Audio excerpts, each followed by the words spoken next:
Good morning mga boss. So, nandito na kami ngayon sa taas, no. So, siguro na kami ng trabaho namin. Ang aming setup ngayon ay ito. Yan. So, nagkakabit na kami ng tubo para magkaroon na siya ng tungan doon sa taas. Pagkatapos namin ikabit yung tubo na yan ay ang gagawin namin ay maglalatag na kami ng yero.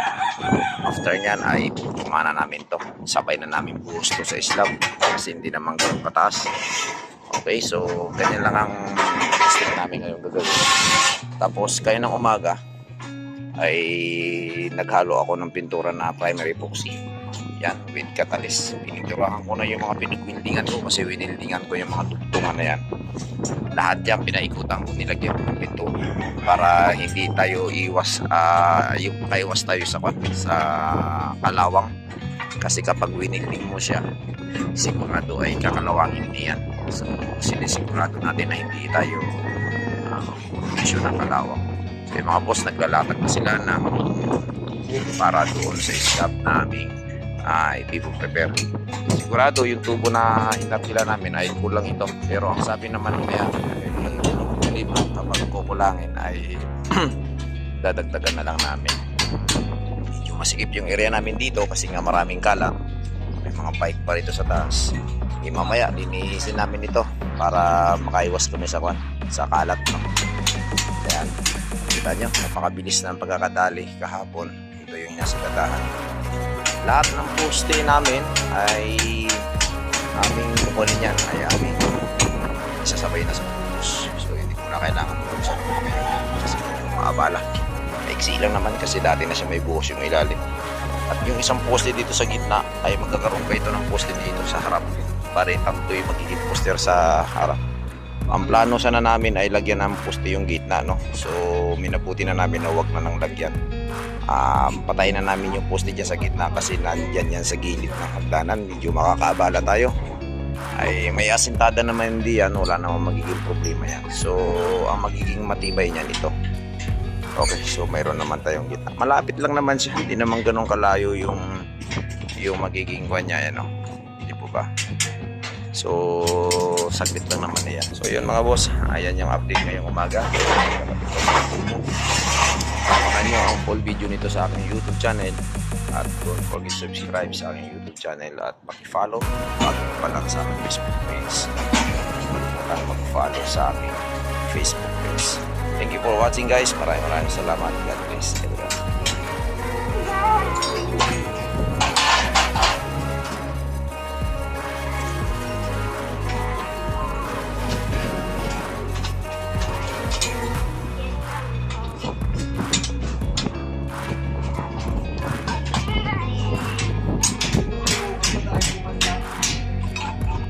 Yan, tapos na mga boss, oh. So maglalatag na kami ng beam. Yan, preparation na kami ng beam.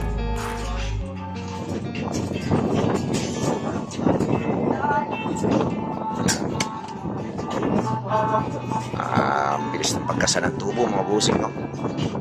So latag na yung beam.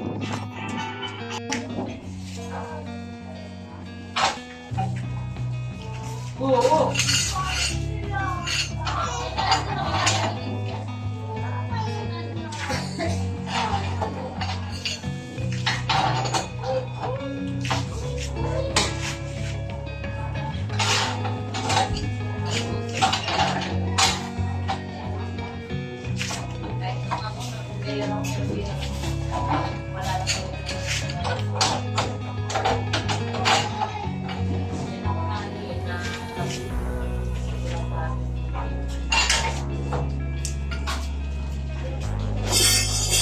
Magandang hapon mga boss. So nakapagbakal na kami ng beam, no? Kung mapapansin nyo, napaikutan na namin ng beam yung isang partition na ito.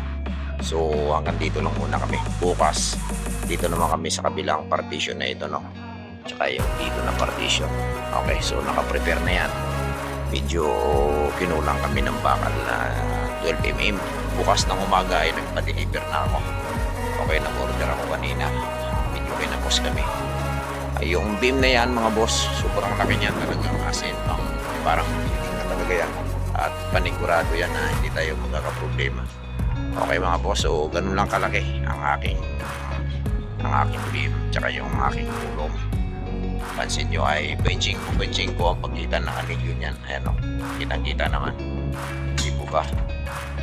So sinigurado na namin yan, iniskualan na namin ang bawat kantuhan yan. Ang kulang na lang yun dito tsaka yun doon. So by tomorrow, dito naman kami at gagawa kami ng runner bukas para sa aming hanger beam, yung cross beam namin sa gitna. Abangan nyo ito mga boss. Yung manok ng kapatid ko, dito niya nilagay oh. Ayan, nandito na yung dalawang manok niya. Alright, so magandang hapon sa inyo mga bossing. Boom, boom, boom, boom mga boss. Yan, magandang tanghali na sa inyo, no? So yan yung ang kapitbahay ko dito na 5 palapag, tapos mayroon pa siyang rooftop. So nandito na nga kami. Inakasimple na namin yung cross beam nito sa gitna. Okay, kasi dito lalagyan pa namin yan. Gumawa kami ng mga anilyo. Ngayon ay naglalagay na kami nito. So after nito maglalagay kami ng runner. Nag-anilyo pala ako, nagsukan pala ako ng eskwala para dito sa corner ng beam tsaka ng kulong. Okay, so yan yung aming area oh. Yan, kung mapapansin nyo, yan yung palayan dito sa amin sa Kabuyaw. Tapos yung school, yung high school, yan yung high school. Tapos yung elementary naman doon, yun doon. Medyo may kalayuan. Kita nyo yung mga paligid dito, yan oh. Pasilip ko sa inyo, yung mga bahay dito ay matataas na talaga. Sadyang matataas ang mga bahay dito mga busing. Yan, big love shoutout sa inyo. Kaganda ng langit oh. Yan, sky blue. Tapos baka mahirap ito eh, bigla pang umulan, wag naman sana. Dahil nanggagawa kami no. Oh, yan yung area namin. Kapatid ko nagpe-prepare ng panali, alambre. Oh, di ba? Gaganda ng mga bahay dito, ang tataas na. Kaya ano pang hinihintay nyo? Bumili na kayo ng bahay dito sa amin. Mura lang ang bahay dito. Charot, medyo may kamahalan na mga bahay dito mga boss. Kasi nga itong area namin, yung village namin ay na-develop na yun. Ay nagkaroon na ng pagbabago. After 18 years na kami naninirahan dito sa aming village. Kaya medyo mahal na talaga ang mga bahay dito no. So ito ay project ng government, National Housing Authority, tinatawag na NHA. Kami ay nagpi-payment dito every month. Ang contract nito ay 25 years. I think 25 years kung di ako nagkakamali. Or 30 years. So yun nakalagay sa kontrata namin. Mura lang naman ang monthly namin dito, hindi naman ganun kataasan. Karamihan po sa mga bahay dito mga boss ay nakabili. Okay, ito dati kasi yung mga owner dito, ay mga original na may-ari talaga ay pinagbibinta na nila yung kanilang mga bahay-bahay. Kaya yung mga nakabili dito, halos nagtataasan na. Sila po yung mga nagtataas ng bahay. Pero for information mga boss, ako po ay original owner po ng bahay na ito. Hindi po ito nabili, sarili po talaga. So ito ay nakapangalan po talaga sa atin no? Since nung kami ay nirelocate dito ng ating gobyerno. Kasi before kami pumunta dito, maraming opsyon or dalawang opsyon ang pipilian mo kung uuwi ka ng probinsya, balik probinsya o pipirahin mo or yung relocate. So ang pinili ko dito ay relocation kasi galing kami ng Makati before no. So kami naninirahan sa squatter sa Makati sa Riles. Kaya yan, napadpad kami ng Laguna 18 years ago. Okay, yun yung edad ng aking anak na si Jeremy, 18 years old na. Now coming 19 years old na. So yung mga boss, napakwento ng konti. Medyo break time namin ngayon at nagpapahinga. Ito ay preparing kami. Dalawa lang kami ng kapatid ko. Wala kaming ibang kasama dito. Yan. Shoutout sa inyo mga boss. Magandang tanghali sa inyo. Medyo mainit at mahangin ang panahon dito sa taas. Morning mga boss. So update dito sa ginagawa namin. Pang 4 na araw namin tong tinatrabaho. No? Itong aming slab dito sa 3rd floor. Papasilip ko sa inyo. Update ko sa inyo kung ano yung ginawa namin ngayong araw. So ngayong umaga yung project namin ay nakatapos kami kaagad ng, kung makikita nyo nung nakaraan ay walang poste dito. So itinayo namin to ngayong umaga. Yan. So nagfabricate ako ng poste na bukod tangi. Yung kulong na ito ay iba ang size niyan kaysa sa doon sa kulong sa kabila. Okay, so ito Kwadrado siya, medyo kwadrado ito ng konti kasi 15 ang size nito, yung lapad. Tapos yun naman kasi 4 lang, no? Bali 12. Tapos ngayon ay naglatag na kami doon. Dito. Yan. Naglalagay kami ng runner dito sa gitna. Kasi may crossbeam kami diyan. So naglagay na kami ng 4 na piraso na 12mm tsaka GIS 10mm, 2 piraso. Tapos nag-fabricate na rin ako ng anilyo niya. So mamaya-maya lamang ay ilalagay na namin yan dyan. Okay, so yun, no. Naka-ready na nga yung anilyo doon. Bumaba lang yung kapatid ko, nag-UC, nag-break time. Kasi maglalagay din kami ng crossbeam dito. Diretso yan. Isang larguhan yan hanggang dito. Yan, dito ang target niyan. Okay, so magpapanama yan dito. Pakita ko sa inyo yung ganyan yung project namin ngayong umaga. Yan, 2 lang kami kumakala. So dito yan, yung poste nun sa gitna ay magtatapat yan dito. Okay, so yung dito na beam ay kulang pa. Dudugtungan pa namin yung beam na yon na makaabot dito sa kulom na to. Tapos yung kabilang beam kulang pa rin, so lalagyan namin yan. Dumating na nga pala ang aking order na bakal na 10mm tsaka 12mm ngayong umaga lang. Maraming salamat kay Inject. Yung suki natin, yung amo natin doon sa hardware ay agad-agad na i-deliver niya ngayong umaga. So yun yung update ngayong umaga, mga boss. Ang ginagawa namin ay 2 lang talaga kami dito. Wala namang ibang gumagawa. So kami lang. Abangan nyo ito sa susunod na linggo. Baka makabuhos na kami nito. Bukas, ang project namin ay pupurmahan na namin yan. So babalutin na namin ng forma yung mga beam niya at yung poste. Bago kami magbuhos ng slab ay bubuhusan namin ng kalahati itong column na ito, yung poste.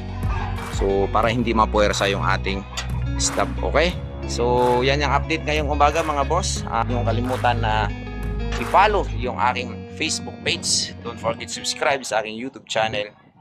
At maraming salamat. Good morning, everyone. Thank you for watching. God bless.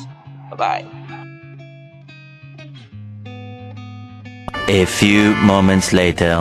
Magandang hapon, mga boss. Dito sa village namin may nasusunog banda doon sa may block 68, doon sa may phase 15. Okay, ayan, napapakita ko sa inyo. Yan, may mga bumbirong pumasok dito kasi itong may nuke na ito, yan yung main road patungo doon, papunta doon sa may block 68, no? So kasi yung amin ay block 27. So may nasusunog, may 4 na bumbiro na pong dumaan papunta po doon. Hindi lang po matatanaw dito kasi medyo mababa at maraming puno ng kahoy doon sa area na iyon. May nasusunog, mga busing, no? Hindi lang makikita yung usok dito. Yan, may mga bumbero pang parating. 4 na bumbero na ito, mga boss. Ibig sabihin, kasi mga bahay dito ay dikit-dikit, ay posible talaga na mahawa, no? So kailangan ay yung mga nakatabi diyan na mga nakaparking ay hindi dapat maging sagabal kasi nga pagka may emergency, may mga sunog ay napakadelikado, mga busing. So yan, may nasusunog sa area na yon. Malalaman natin mamaya kung anong update kasi malapit lang dito. Ay mumotorin natin yan mamayang hapon pagbaba natin dito kasi nandito tayo ngayon na nagkakasa kami nito. Medyo mainit, so ilalagay na namin yung runner. Yan. Sige, diba? May mga ngayon, medyo mainit ang panahon ngayon. At kapag ganitong summer na ay talagang mainit. So ingat sa mga sunog, yung mga shortage na mga kuryente. Ingatan po natin, ganda ng langit.